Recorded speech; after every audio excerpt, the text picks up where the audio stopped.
This episode is sponsored by BetterHelp. October 10th is World Mental Health Day, and this year we are saying thank you to therapists. BetterHelp therapists have helped over 5 million people worldwide on their mental health journeys. That's millions of stories and millions of journeys. Behind each one of them is a therapist who showed up, listened, and helped someone take that next step forward.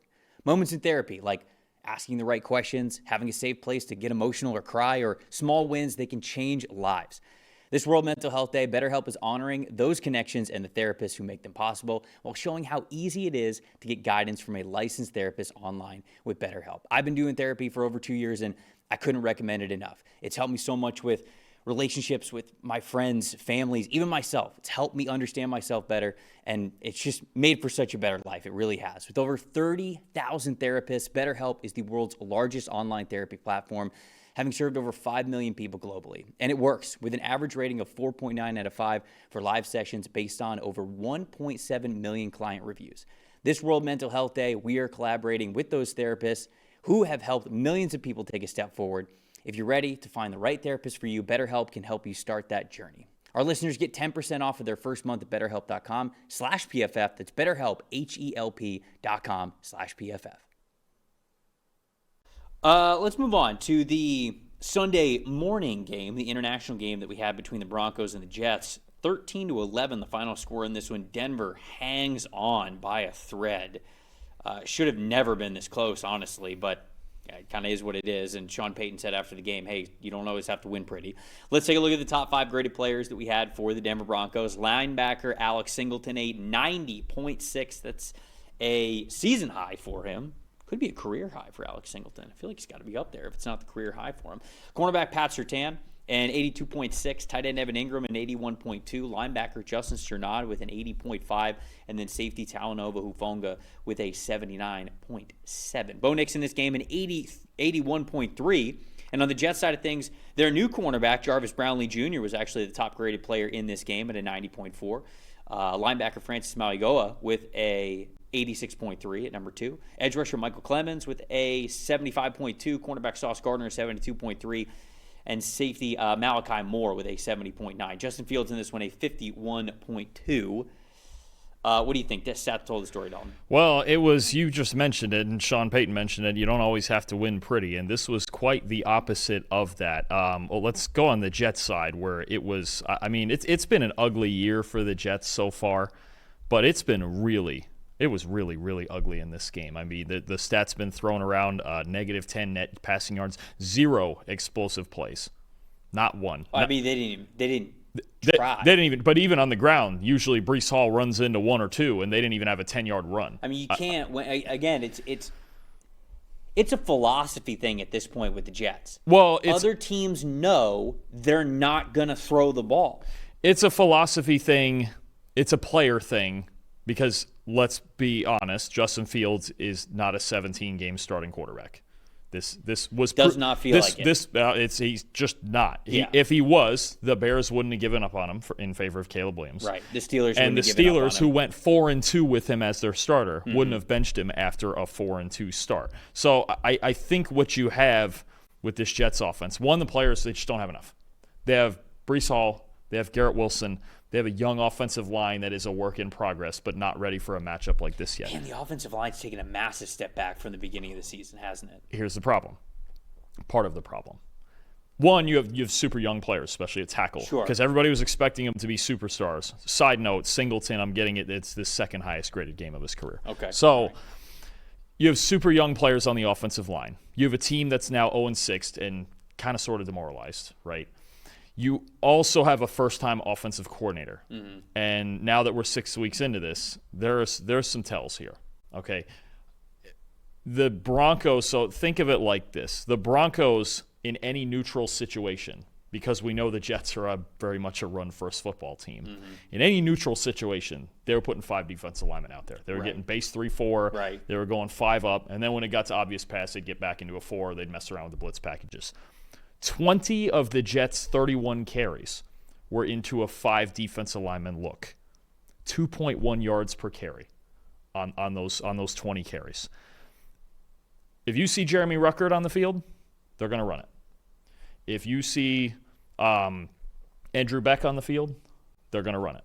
If you see Arian Smith on the field, they're going to throw it. It's very simple. If the Jets are in 12 or they're in 21 or something like that, they're going to run the football. It's that simple. If they're in 11, it's only because they have to be. Mm-hmm. It's 11. They've got Mason That's Taylor. a good way to put it. It's only because they have to be. Right. So the problem is, it's literally that simple. I don't think Vance Joseph on defense for the Broncos, the defense coordinator for the Broncos, I don't think he's ever had an easier game to call on defense than this one. He can just, I don't know if he's up in the booth or he's on the sideline, but basically it's as simple as it gets. If he sees a second tight end, if he sees Jeremy Ruckert, or he sees Andrew Beck, the fullback out there, and especially if Garrett Wilson is not on the field, if you don't see number 5 on the field, they're going to run the football. Which, so on early downs, when you watch this game, the Broncos are in base 3-4, old school 5D linemen, and they're just fitting it up, and they're good. And Alex Singleton was playing great behind it. He's my most impressive. Basically, he played every snap of this game. He didn't have a single negative grade, and he played linebacker exactly the way you'd want him to. A 90 run defense grade in this game. Outstanding stuff. In part because 5 defensive linemen were taking up all the blockers, and he just, it's obvious. So everything from the quarterback, and I do have Fields as my most disappointing because at this point, it's just clear. If it wasn't clear last year when the Steelers still benched him after playing 6 okay games and Russell Wilson brought them to the playoffs, if it wasn't clear last year, it is pretty clear that Justin Fields is not a 17-game starter in the NFL. It's pretty clear that this Jets offense has 2 viable players in Breece Hall and Garrett Wilson. One of them may get traded. And Tanner Engstrand is just so handcuffed by all of it that, what else is he supposed to do? For as much as I could say, get more creative, I don't really know what this set of players that he can. And honestly, the Jets played defensively a lot better than I thought they would in this game. They had a lead in the fourth quarter of this game, 11-10. But they just, and then you're going to. That's not on them. No, that's on the Broncos. No, it is. And the Broncos, and Sean Payton will even say it, the Broncos played pretty terribly in this game. They were bad. Offensively, they were. They played terribly in this game offensively. Both teams did. But the Jets, at a certain point, Denver's just like, well, if we get an insurmountable 2-point lead, we'll be fine. Yeah. Because even the last 2 points the Jets got were on the Broncos' offense too. So I just think the Jets are so handcuffed on offense, and this talks about Justin Fields versus Tyrod Taylor. Realistically, they're 0-6, and it doesn't matter. But I think at this point, the one big question that's been asked around New York now is, like, why did you sign Fields to a 2-year deal? But, there's just nothing there.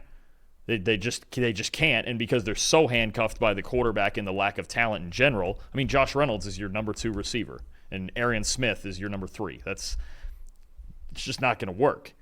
So it worked for 1 week against Pittsburgh when no one knew what was coming, and they were amped up to play Aaron Rodgers. And beyond that, it's kind of just this is the product of what you get when you have a roster like this on offense. Yeah, you can cut Justin Fields, and you have dead money, but you have cap saving too. But so it just kind of is how you look at it. You have a little bit of flexibility with getting out of his contract next year, so it's not the worst thing in the world. But you do have some dead money that'll be on there. The fact of the matter is that the biggest takeaway for me in this game is with the Jets, actually, because the Broncos, I think, have to go back after this game and be like, we failed. Like, they should have lost this game. To me, this game actually makes up for, like, what happened in the Colts game, where I look at the Colts game and I go, they kind of should have won the Colts game, right at the very end. They should have had that win. They should have lost this game. You play any other team in the NFL, they lose yesterday. Yep. No question about it. They had one of the most conservative game plans I've ever seen, and the only reason they got away with it is because somehow the Jets was even more conservative. You look at the average depth of target for both of these quarterbacks in this game. It was a 5.5 for Justin Fields. It was a 5.7 for Bo Nix. The only 2 quarterbacks that had a lower average depth of target this week are Geno Smith and Tyler Huntley. And we'll get into Geno Smith later. That game plan was also bad and makes me worry about what the Raiders are moving forward. But this was just so unbelievably conservative. Fields threw short of the first down sticks on 76.5% of his throws. That is a crazy high number. That is unbelievably conservative. It's just, and that's how the game ends the way that it is. But to be honest, I don't think that Denver's going to play this conservatively moving forward. I think they've kind of played more conservatively than they should have in some games that we've seen so far this season, but I think this Sunday was kind of a wake-up call. Like, okay, we've got to figure something out here. They're lucky to get out of it with a win, but I think moving forward, Denver's going to be a little bit different. My most impressive in this game was that Denver defensive line, by the way. 9 sacks as a team, 26 total pressures. Jonathan Cooper had a 23.2 pass rush win percentage, 5 pressures himself, 2 sacks. Benito had a sack for the 4th game in a row. I mean, this Broncos defensive line, it was a little slow to start the season. They're cooking now. This is a good defense, and you can lean on this defense moving forward. But as for the Jets,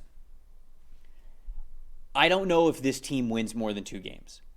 And I think they're talented enough to win more than 2 games because 2 is very, very low, right? Even in a very competitive league in the NFL, you only win 2 games. Like, that is low.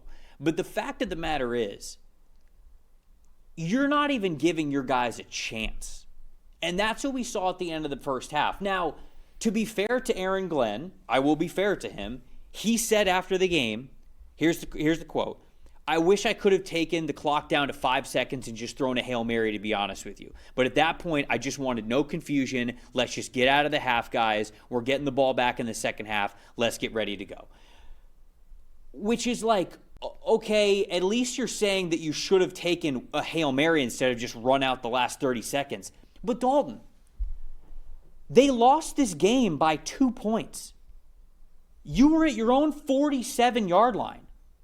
All you needed was 15 yards, and you're trying a field goal. And they had just run a fake punt on 4th and 1. For what reason? You at that point, if you're going to run a fake punt and then just run out the clock, just punt it away. You have 3. I mean, it was one of the most mind-numbing end of half, end of game things I've ever seen in my life. But if you're telling yourself that you've got almost a minute to pick up 15 yards, and you're not even snapping the football, you're not even giving your team a chance. Garrett Wilson was so justifiably frustrated that he got in Aaron Glenn's face as they're walking to the locker room. And after the game, I'm paraphrasing this a little bit, but Garrett Wilson basically says, like, yeah, I went up to him because I wanted to know what in the world just happened. And then he goes on to say, and when I learned what the plan was, I was disappointed. I was mad. I was pissed off. He should be. Well, and you know what? I want to say this too. Yeah. There are people who were like, because I tweeted after the half, I was like, free Garrett Wilson, man. I mean, like, get him out of this situation. And a lot of people were like, he signed the contract at this offseason. He knew what he was signing up for. No, the hell he did not. Absolutely he did not. Myles Garrett, different story. He signs the contract to the organization that's been bad the entire time that he's been there and had no signs of actually like getting better in the immediate. Myles Garrett knew what he signed up for. Garrett Wilson did not sign up for his head coach to not even give his team a chance to win a football game. He did not sign up for that. So I just wanted to make that very clear for the people who were tweeting that Garrett Wilson knew what he signed up for, because he absolutely did not know that he was signing up for that. And our good friend Ben Stockwell is making a note of that fake punt too, that it could not have been more telegraphed, because basically the entire starting offense was out there except for Fields, and they just swapped him out for the punter. And Breece Hall is not on the punt. Breece Hall is not on the punt team. Yeah, I'll have to. I got to check that. But when Ben says something, I believe it, because he's pretty much the head of our analysis here. So he's been doing it as long as anybody. I mean, if you're gonna fake a punt, it's usually with especially on your own 35 it was or something like that. Yeah, risky. I mean, extremely risky. If you're gonna fake a punt where points are at a premium and risk giving Denver the ball at your own 35. Well, then why are you? And the other thing about it for me too is, look, you practice. Most teams, this has been a thing with the previous regime. Most teams practice 2-minute at some point every day throughout the week, and they have a 2-minute plan going into a game. And in that scenario, both that one and even the end of game one, where it still felt like they wanted to run the ball like anything, it just didn't seem to be any sort of 2-minute plan. Like they weren't going to be in that situation. Oh, he just sent me the shot now. Yeah, this is the starting offense. This is most of the starting offense with Breece Hall as a protector and just a punter instead of Fields. Yeah, I'm looking at it now. It's like, okay, so I don't even know how Denver didn't stop that at that point, knowing what it was. But I just go, you look at certain things like that, a 2-minute and a half, an end of game, and you go, okay, what's the plan here? Or I even look at some of their third down play calls, the pass concepts, and I go, what's the idea? I mean, there's just I don't know. The defense played fantastic. They really did. There was a clear, like, hey, we got Jermaine Johnson back. The defensive line looks a lot better. Malinois is a big surprise. I've been worried about the Quincy Williams absence. That's a big surprise that Malinois played really well. The secondary, which had been so bad all year, they had their best game of the year against a Denver offense that's still a threat, absolutely. But at some point, when you talk about the margins of winning, they've been in close football games. And it just feels like, whether it be a self-inflicted error or just a lack of planning for certain situations, they just don't have it. And, well, that's why they're the one winless team. Somebody in the chat is saying that decision almost broke Kurt Warner, and it did. I was watching the game live. Kurt Warner was beside himself, and he was, like, controlling himself when he could. We got to move on to the next game, but the thing with Aaron Glenn that's the most disappointing right now, I understand that it's year one, right? And we all figured that you hire Aaron Glenn, who's coming from the Dan Campbell coaching tree and school of thought of, like, you got to give it time. Like, it took the Lions a little bit of time to become that contender, to get the right guys in the building, to do all that stuff. But Dan Campbell, there was progress throughout them being really bad to where they got to today. The issue with Aaron Glenn right now, and this game in particular, is it felt like he was just comfortable losing this game, right? The end of half sequence, you're comfortable not doing everything you can to win the football game. That is what the end of half sequence showed. And after the game, I want to talk about this part too. After the game, he talked about Fields. And he talked about not trusting Fields and the questions of that. And he basically said, hey, you know what? I actually think that Justin played really well for the first 4 games. And he wasn't playing well in this game.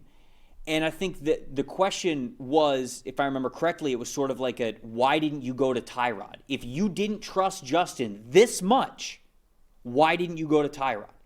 And he basically said, like, I didn't want to bench him because he played well for 4 games previously, and he wasn't playing well in this game. So again, that to me tells me you're okay losing this game. And that mindset as a head coach in this league is really, really dangerous fire to play with. When you start getting halfway into games saying, we're on to next week. Just not our week.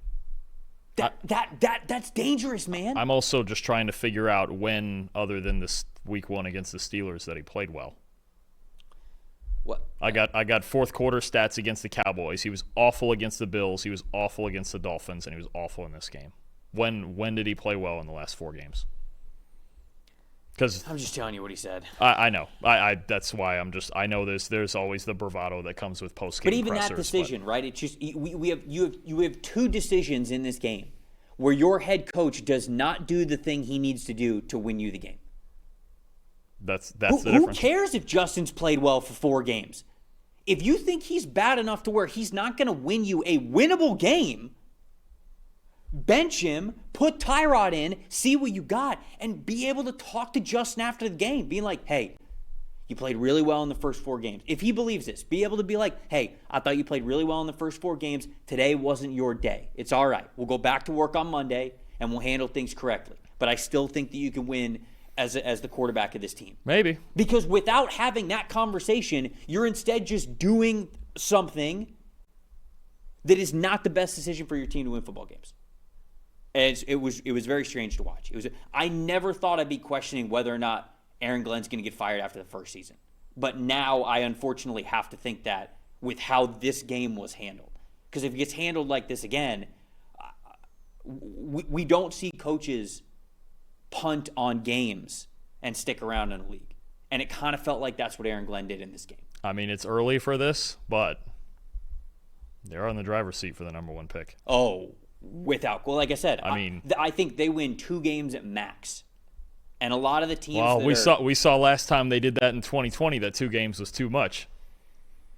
They were I think 0-13 or 0-14. Remind me, Jets fans somewhere in there, and then they won 2 games at the end. It cost them Trevor Lawrence. Now they may have ruined Trevor Lawrence anyway, but. All right, we don't have to get too carried away. I see Sam Darnold out there in Seattle looking pretty good. I don't know, He is looking pretty good. Geno's looked good for a while. I want to stick with one, but either way, it's rough times. All right. It sure is.